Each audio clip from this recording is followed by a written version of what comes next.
Hi there, it's Snigdha this side, and today we will study about crop production and management for class 8 science. Now the first question that arises over here is that why do we need to eat food? The answer is food provides energy to all the organisms, be it humans or animals. This energy is utilized by all the organisms for carrying out processes like digestion, respiration or excretion. So food has to be distributed on a very large scale so that every person can have food. So in order to provide food for such a large population, we need to produce crops and also we need to manage it properly so that it can be distributed properly to each and every person. And that is why today we will study about this topic. So let's begin with it. People were nomads. Now here nomadic means wanderers. These are the people who used to search for food and shelter for their survival, and it was till 10,000 BC. Wanderers are those who actually hunt for the animals also for their survival. Now later on, man actually got to know that he can actually cultivate a land or a field and produce various crops like rice, wheat and many more.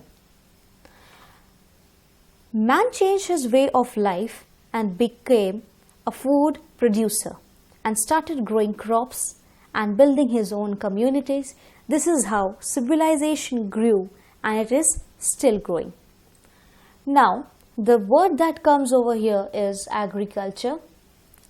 This word agriculture has been derived from a Latin term which is agricultura, which means field cultivation. And agriculture is basically the art, science and business of producing the crops. Now what is a crop? Crop is when you grow plants of the same type or same kind on a very large or big scale, that is called a crop. Examples can be gram, potatoes or pulses. Suppose you have to grow the crops of potato. So what will you do? You will take the crops of potato and you will cultivate them on the land so that only potatoes will be grown there. Okay. Now, in order to produce any crop, the production of any crop actually depends on the climatic conditions like temperature, उस जगह का temperature कितना है, humidity means नमी कितनी है उस place की, या rainfall कितने मिलीमीटर या सेंटीमीटर होता है वहाँ पे. तो हर crop को produce करने में ये climatic conditions बहुत important role play करते हैं, right? Suppose if I talk about rice, so rice actually requires hot and humid climate and a lot of water. But similarly, if we talk about wheat, right? So wheat actually requires warm climate and less amount of water with respect to rice. So you can see the difference between the climatic conditions of these two crops. Now, in India, climatic conditions vary from place to place, so there is a lot of diversity, and that is why you will find two broad cropping patterns over here, right? The first is the Kharif crops and the other one is the Rabi crops, which we will come across in few seconds. Now before that you need to remember that rice और wheat जो है हमारे diet का main part है. That is in India, rice and wheat are the main part of our diet. Now let us come to the seasonal crops. As we were talking about the Kharif and the Rabi crops, they are the seasonal crops because depend करता है आप कौन से season में कौन सा crop grow कर सकते हो. इसलिए हमारे पास दो broad categories हैं इन दोनों की. Now if I talk about the Kharif crops, इनको sow किया जाता है during the rainy season from June to September. whereas rabi crops को sow किया जाता है during the winter season in October or November. Kharif crops को harvest किया जाता है by September to October, and in case of rabi crops they are harvested by March to April. Now Kharif crops require a lot of water, but if I talk about the rabi crops, they do not need that much water. Examples of Kharif can be maize, paddy, cotton, and rabi can be wheat, mustard and pea. So these were the rabi and Kharif crops. Now next we have is the agricultural practices. A farmer has to work really hard and spend a lot of time to increase his crop production so that he can get maximum yield or produced out of that field. So the methods or the activities which are undertaken by the farmers for the cultivation of crops are known as agricultural practices.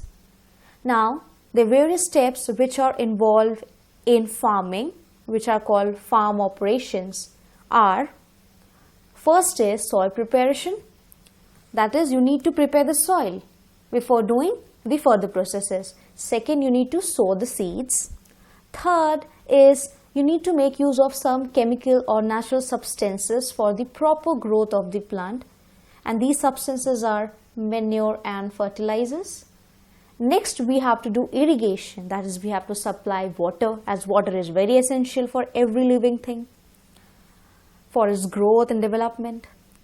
After that, we need to protect those crops from weeds. Weeds are the unwanted or undesirable plants which may destroy the main crop. After that, we obviously do the harvesting. Harvesting means once the crop is matured, we cut it. And then lastly, obviously, we try to always store the crops in the granaries or godowns.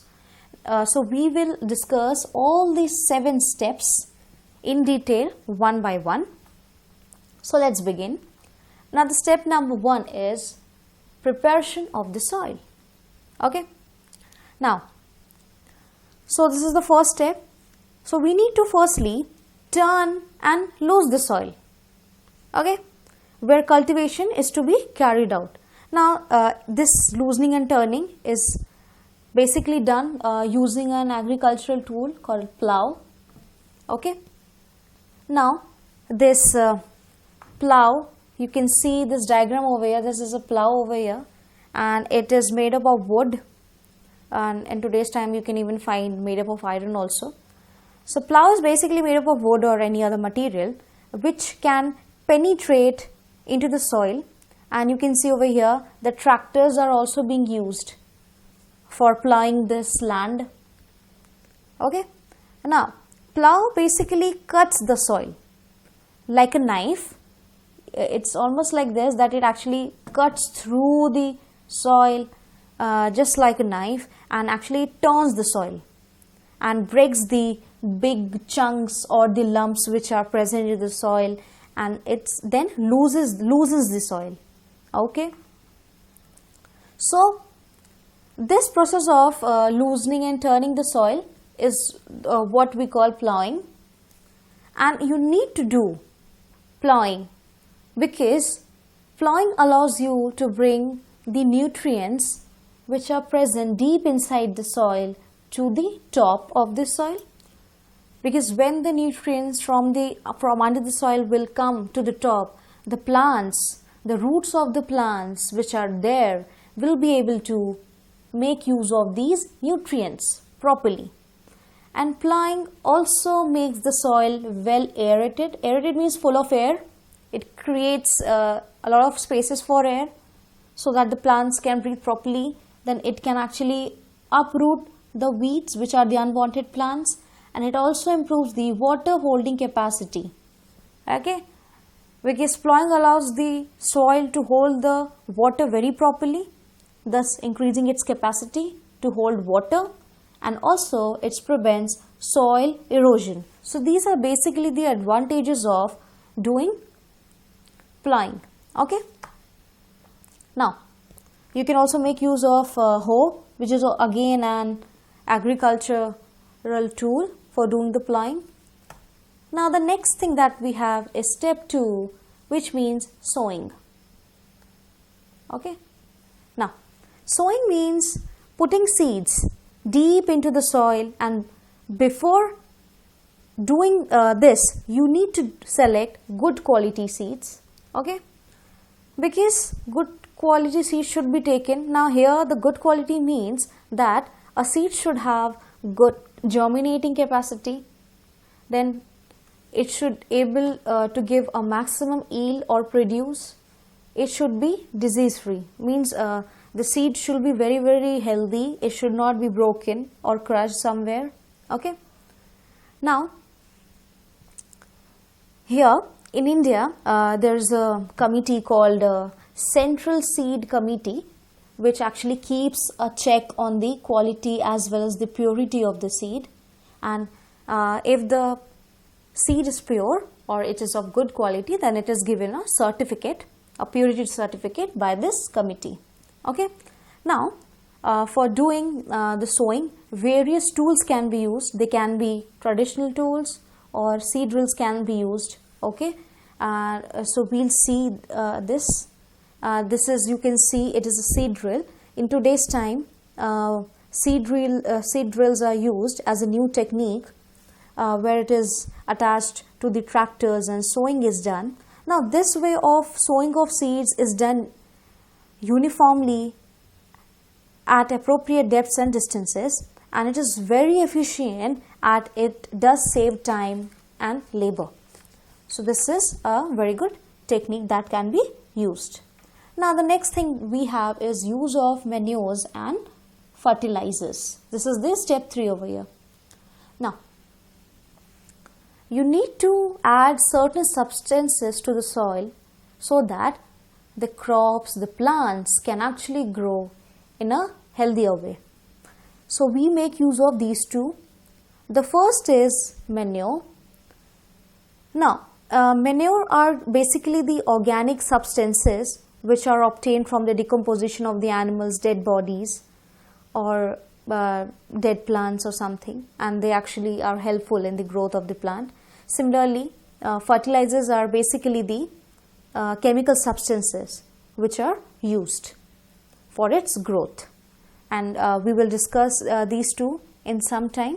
Okay, so we need to make use of the manure as well as the fertilizers so that the richness of the soil with full of nutrients can be maintained. Now let us see what is a manure or a fertilizer. As I said, manure is simply an organic substance which you can simply obtain by the decomposition of the animals' dead bodies, dead remains of the plants, or the animal wastage. Like if you take a cattle dung, that can also be used as a manure. Okay. Now the microbes actually act on these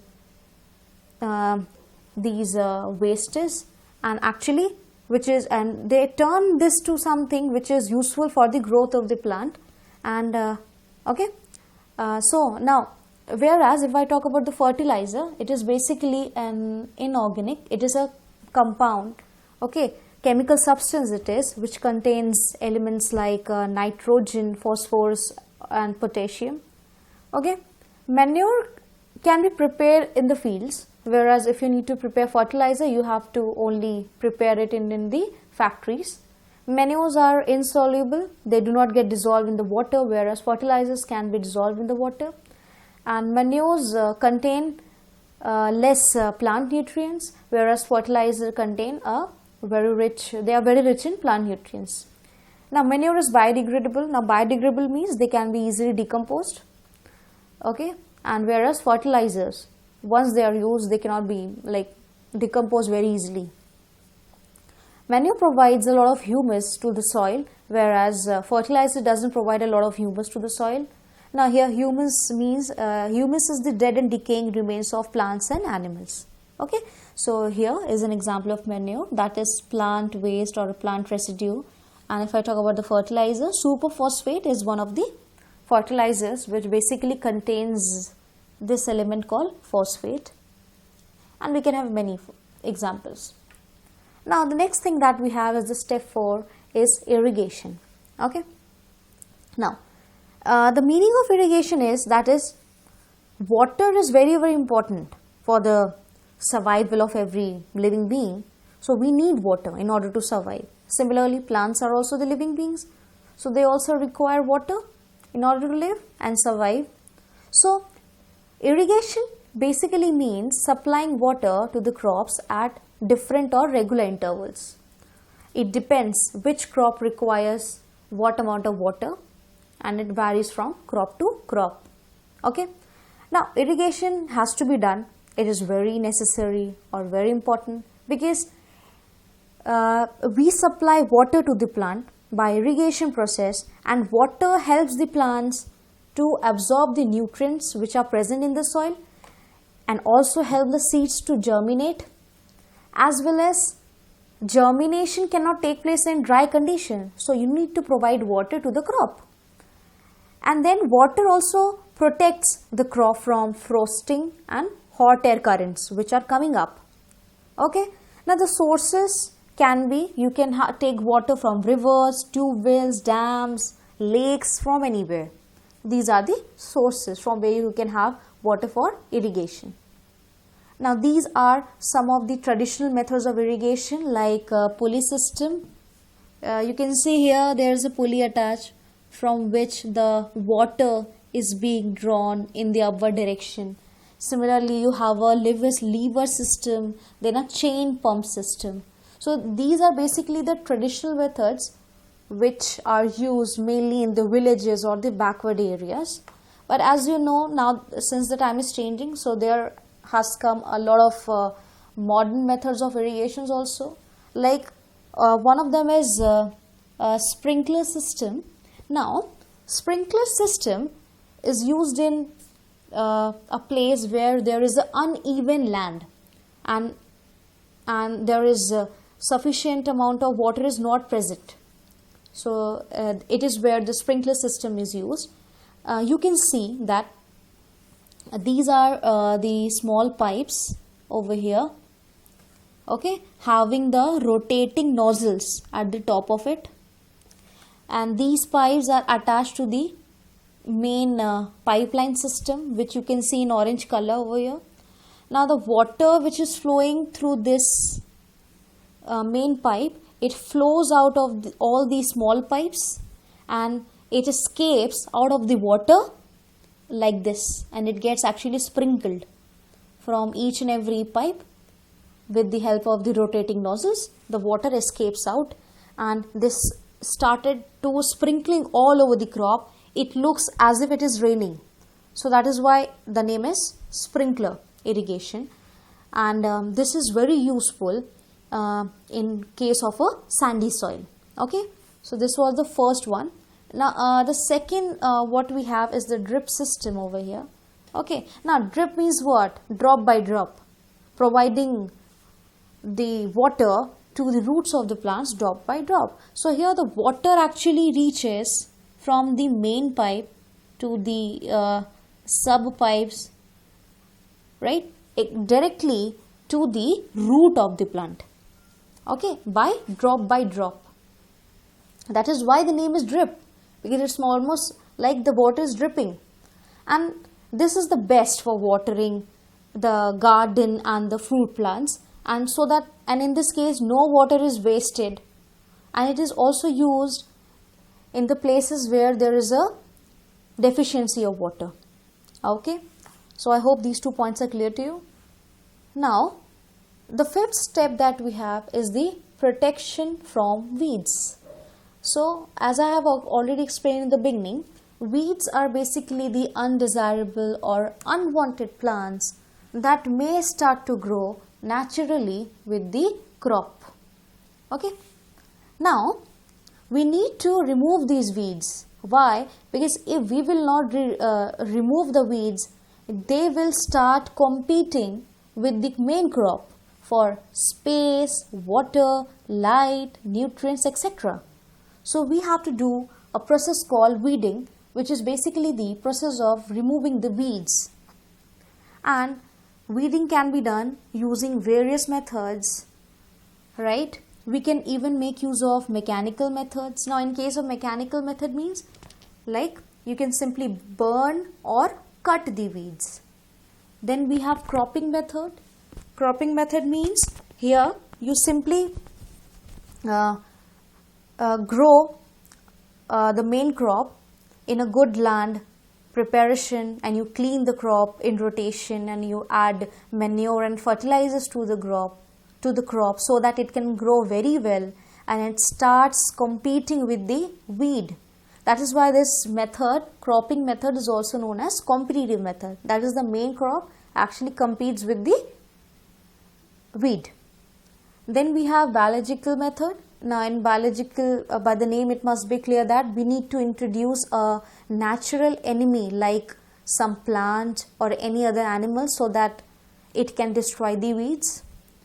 Then in this we can have an example like kettles as well as the goats that are being grazed over the land. They will always come under this biological method. Then we have chemical method. By the name it is very clear, that is, we make use of certain chemicals like metachlorodiazepine which are sprayed on the weeds so that we can destroy them. Now the next step 6 that we have is harvesting method. Harvesting. Now once the crop gets matured, we cut this crop out and we just separate the crop. This is what we call as harvesting. Harvesting you can do by using sickle, which simply look like this. This is a sickle. I'm trying to explain you with the diagram. This is a sickle, or you can even make use of a harvester, right? Now, after harvesting, the grain, the seeds which are there, has to be separated from the dried straws. Okay. Now we make use of the process called threshing over here. Now let me show you a diagram over here. This is a manual threshing. Over here you can see that there is a person who is actually standing over here, and he has taken this bundle of sheaves, fresh sheaves, and he is actually beating them against this solid matter or a wood so that the grains can be separated out from the chaff or the dried straws. Okay, so we can also make use of machines also, but this is manual threshing. Okay, by beating it, the grains separate out from this dry straws. Right. Now there is a machine called combine which can do both harvesting as well as threshing. Now sometimes it is such that there is still a presence of dried straws or chaff in the grains. So in order to separate them out, we can make use of a method called winnowing. You can see over here, this person is doing winnowing because in this process what is done, it is done with the help of wind, where the mixture, this is the mixture of the grain and the dried straws, this mixture is allowed to fall from a great height and over the ground. And you can see the heavier particles.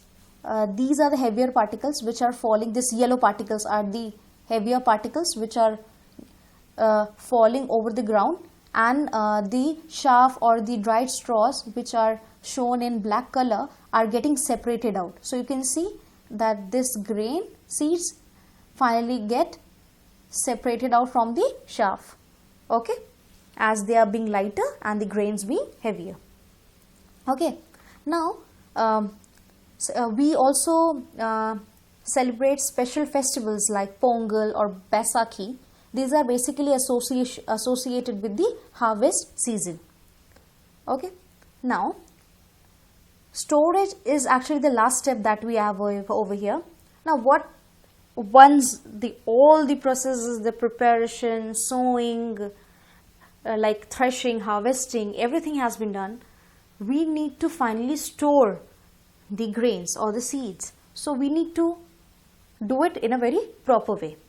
So once the grains are harvested, what we do is we try to dry them in the sun, and then we store the fresh crops into the granaries. Now, why do we need to dry in the sun? Because the harvested grains contain a lot of moisture, and if we will not remove this moisture out of the grain seeds, it can be attacked by the microorganisms. So we can make use of jute bags or metallic bins to store these grains. But if we talk about the large scale storage, we will have to make use of granaries, silos or godowns where we can store them properly. And obviously, this regular chemical treatments should be done for protecting the crops from various microbes or pests. Okay. Now, lastly, we have animal husbandry.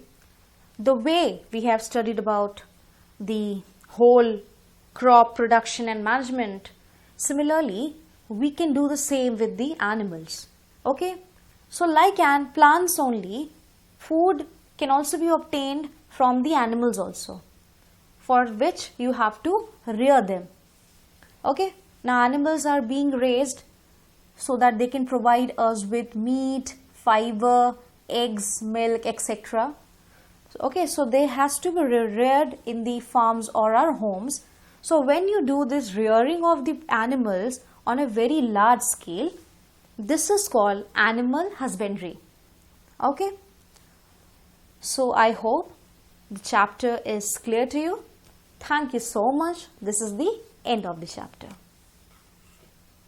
Please like, subscribe my video and share it with your friends who really need it. Thank you.